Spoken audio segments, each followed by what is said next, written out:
Miranda with Media Glitch, as you can see my name down there, also known as Wargamer Girl, and I've got my good favorite friend of Albuquerque here, also known as...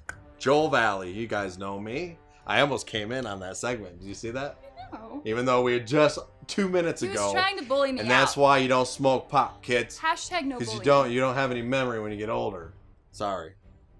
Anyway, so we have a game that we're reviewing today. Yes, we are. It's known as Conan Exiles. Now, Conan Exiles is a survival RPG style game. Right now available for early access on Steam.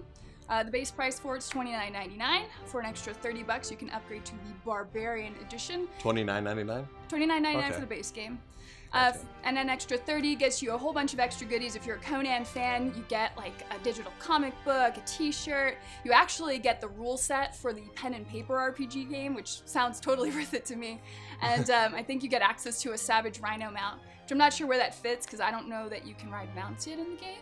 It's probably not even implemented yet, right? Because it's still kind of like a not complete game, right? It's early access, exactly. So it's, subject to change. Now, it's worth pointing out early on that this game is for mature audiences. You can so actually... I can't play it. You can't. That's right. The game actually can have the model set to full nudity, and it really doesn't leave anything to the imaginations. Yeah. So, Conan Exiles, as the name suggests, you play an exile in the world of Conan. You level your character and develop skills and abilities to create mighty kingdoms, conquer lands, and seek out what is good in life. Now, the graphics are a huge strength of the game. They're actually really top-notch. Now, fair warning, you will need a computer with a graphics card beefy enough to handle the ultra settings, but if you can handle it, it's definitely worth it. Mine could not. No, that's mine why. crapped out. That's why I got this review. But as you can tell, the water effects, the environment, the textures, I really was very impressed with the skin textures on there. You have very, it's the closest to photorealistic in a successful way that I've seen in a game. You can see like these textures here are just absolutely fantastic. Looks good. Oh, it's just beautiful. Good And the nighttime, day-night effects, the particle effects, the spectral lighting, the fog effects, the draw distance, it's all very top-notch. Again, on the ultra settings. Everything lower than that is really noticeably lower than that. So, now on the character creation side, you have a vast majority of options for your character. You can change, obviously, you have a choice of several different races, including Sumerian, if you are a fan of Conan. You can even pick like the different voices, and you have different options on the very micro levels, like your eyebrows and your makeup and your lips and the length of your nose and the width of your jaw. And it just goes absolutely crazy. Physique you can change. You even have an endowment slider if that floats your boat. On the character. Cody's like all the way up, baby. Yeah, I'm sure everybody said that.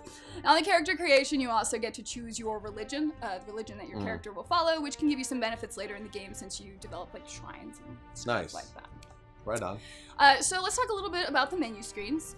You have your basic straightforward menu screen. You've got your inventory on the left, you've got your crafting skills on the right, and then your attributes and skills and whatever you're leveling up. And you can see I've got an amazing 6-pack of abs right there. Look at that. It's pretty amazing. It's like I'm looking in the mirror and I'm a woman. You'll interact with various things in the game, like fireplaces, or fire pits, I should say. Looks like your hair's on fire right now. Yeah, the sun effects on there okay.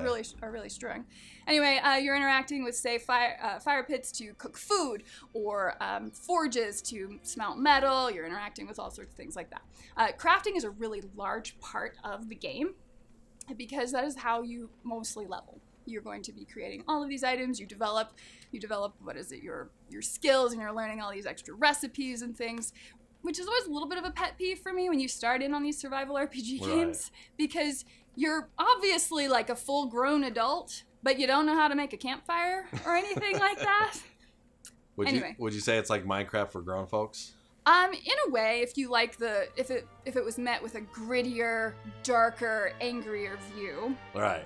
Now, as I mentioned, the crafting is a huge part of how you level your character. And of course, in order to do that, you have to collect resources to do that, which brings me to the question of what is good in life? Apparently, it is gathering resources and more resources. and more resources. You see that pile of rocks over there? Chances are you have to carry it around in your loincloth because you will need it later. I know where she's putting all this stuff. That is a fantastic. Where's she putting it all? That's one of those video games. That's one of those women's secrets. Right. Joel. I got you. You'll learn about it when you grow up. Well, I won't. So yes, as you can see, you will spend the first several hours of this game gathering resources because you will need that for crafting recipes, and again, that's how you're going to be leveling. Look at those bushes just fall apart. I know, it's weird. They just fall to pieces. You get like 4 pieces of wood out of a whole tree that you chopped up, and it's probably because you're using a pickaxe for it, which is the worst possible method for cutting down a tree. Can't you get an axe? I don't know yet. Oh, I okay. couldn't get an axe because it takes a lot of resources to be able to create things. Okay. Now, the other side of that, of course, is as you level up your crafting skills, you start to be able to build structures. And this is where the real fun of the game begins. The ability to build structures in here is really fun. This is the kind of Minecraft Are you making aspect your of it. breakdancing floor? Yes, that's right. Okay, It's going to cool. be a disco ball. Nice. You start with sandstone, which is what I've got in this picture here, and you kind of move up from there. That's cool. Oh yeah, now you can build like weird Look at upside that. down pyramids, this cool zigzag thing. Somebody built like this crazy maze-like thing up the whole side of a mountain, which was really incredible. So you have to have the patience to do it, and but if you do, I saw somebody build like this whole bridge across a river, and you just get a lot of options like that. So that is really actually very cool. I think that's probably the biggest strength of the game. It's just unfortunate that it takes so many resources to make each thing. So you get creative and you're like, I really want to build this cool thing, but like 90% of that time is going to be spent killing rocks, collecting that, and going over there. Now, you don't just get resources from plants and rocks and things like that. You also get resources from combat and fighting mobs. And the combat in this game is awkward. I'm not gonna lie, you've got 2 buttons to fight. It's your left hand and your right hand, whatever you have in it, and you just mash those buttons until the bad guy is no more. Now, it is really awkward. You can kind of maneuver around the monster a little bit, but on the flip side of that, the mobs you fight are actually really cool looking. Right. Yeah, you've got like this crazy horn monster, you've got weird spiders and creepy imps, and that evil crocodile that killed me like 40 times during the game. I've seen a lot of people online complain about the crocodile. The crocodile, he's in the starting zone, and he's clearly too high level. Here's some shots of the cool Serengeti that you get to visit. So it's all really pretty cool. Look at you poaching over here. I am. Oh my lord. Now you don't just get to fight, various monsters in the world, but you also get to fight people. Oh, that guy was super cool. I couldn't actually defeat him ever.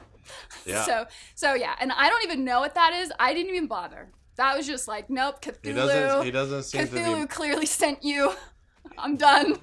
He doesn't seem to be bothered by you either. So. Yeah. So are there creatures that you can just? There are very few creatures in the game that will actually leave you alone. I actually doubt that one would. There's like a single player god mode you can go into, which I explored the game with, Right. and I just saw him like, nope. Right. Now, like I said, in the game you fight monsters, but you can also fight people, which brings me to a little bit of an awkward part of the game. So thralls are a thing where you can knock people out and literally drag them back to your wheel of pain to enslave them and to force them to make resources for you. Now, to be fair, in the movies, Conan was a slave also. Yeah, isn't it his line like, kill your rape what is your good women in life? and kill What What is good in life? To crush your enemies, Please. see them driven before you, hear the lamentations of the women. Yeah. Yeah, that. Exactly. So why Which not you put that do. in the game, right? And the developers clearly like the Wheel of Pain because there are 3 different versions of it. Oh my goodness. Yes. So you can use it. It doesn't make you feel like a good person for it though. So yeah, I don't know about that. It was just weird. Right on.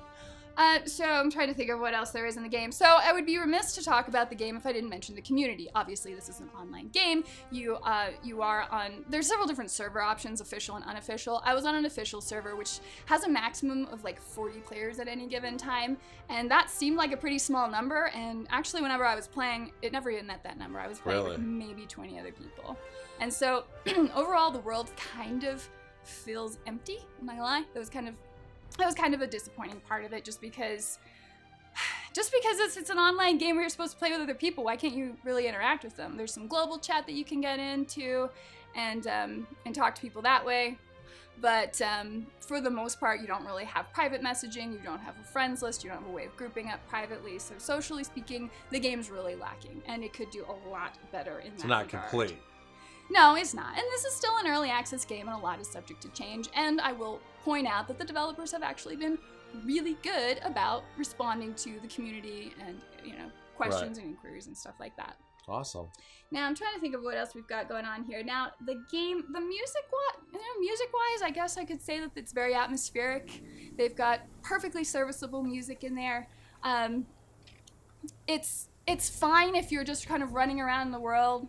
It's innocuous. It's pretty, but for the most part, if you're running around, if you're hanging out with your friends, you're probably going to be on voice chat, which goes back a little bit to the community thing. I think they were going to have some voice chat implementation in the game, have that, man. You gotta but have that. It wasn't working when I played it. So whenever I was playing, I just used Discord, which of course is a free app that anybody can use to play the game. So, or to have voice chat in a game. The only other thing I've mentioned too, as far as story goes, I do want to mention again that there are some really beautiful environments in this game. It's absolutely worth exploring. There's this huge map in the world. You really kind of want to check it out just because it is so beautiful and I think very engaging, except for the fact there's not really any story to encourage you to go there. I mean, this part of the world, when are you ever going to go there? I don't know. There's nothing really dragging you there. So is there a story mode of something? There's not. And it was kind of weird because whenever I started in the world as my little character being, born for the first time, you kind of read this dead man's journal and there's a voice acting for it. Yeah. Before my computer crashed. And there's this shrine you talk to and it kind of says some cool stuff and you're like, oh neat, I wonder if I'm going to learn about any of this. And then there's just nothing else. Oh my goodness. Yeah, so it's disappointing in that way just because it'd be cool to have even just a baseline serviceable story just to kind of encourage you to explore. Because right now the only reason you're going to explore is to gather more resources so you can carry it around in your loincloth so that you can go home and you can build more structures. And what would you say the game has potential? Oh yeah, if they absolutely. did have the story mode and it was complete. And I would chat. I would ideally, based on the type of god you choose to worship, I would love to see an individual storyline. There's only 4 gods to worship, one of which of course is Crom. And you can, if you had some sort of story mode that let you explore the world, maybe you could get a special weapon for it or just learn a little bit about the world that you're in, because as far as I can tell, this map never existed in any of the movies. It's a totally unique original world, and so why not have a story around it? Because right now it's a very, obviously a sandbox style game, but if you're playing alone, it's gonna feel very lonely. So overall, I would say this game is better with friends. Or if you like the single player mode where you can kind of get unlimited resources, you'll really like the Minecraft-esque building part of it. I'm so glad that you reviewed this because there's no way I would have covered that in such awesome detail. Oh, well, thank you. That's her first review, guys. So let her know how she did in the comment section. Just say I did fine. No, say I did great. She killed it. That's right. So anyway... That's great. That's awesome. So thank you so much for bringing that review to us. Definitely. Go ahead and close us out. Well, I hope you liked my review. If not, I'm sure you'll let me know in the comments. Don't forget to like, and if you didn't like, you thumb this thing down. No, don't thumb it down, no. And you should definitely subscribe, lest Joel haunt your bathroom. And go subscribe to her channel too. That's right. Subscribe to me, Wargamer Girl. You can also follow me on Twitter and Facebook and all those social media platforms I update sometimes. So. And if you didn't see the introduction, Miranda is part of Media Glitch, and it's awesome to have her here. She did a great job on her first review. So, anyway, guys, thank you so much. We'll see you next time. Bye. Bye-bye.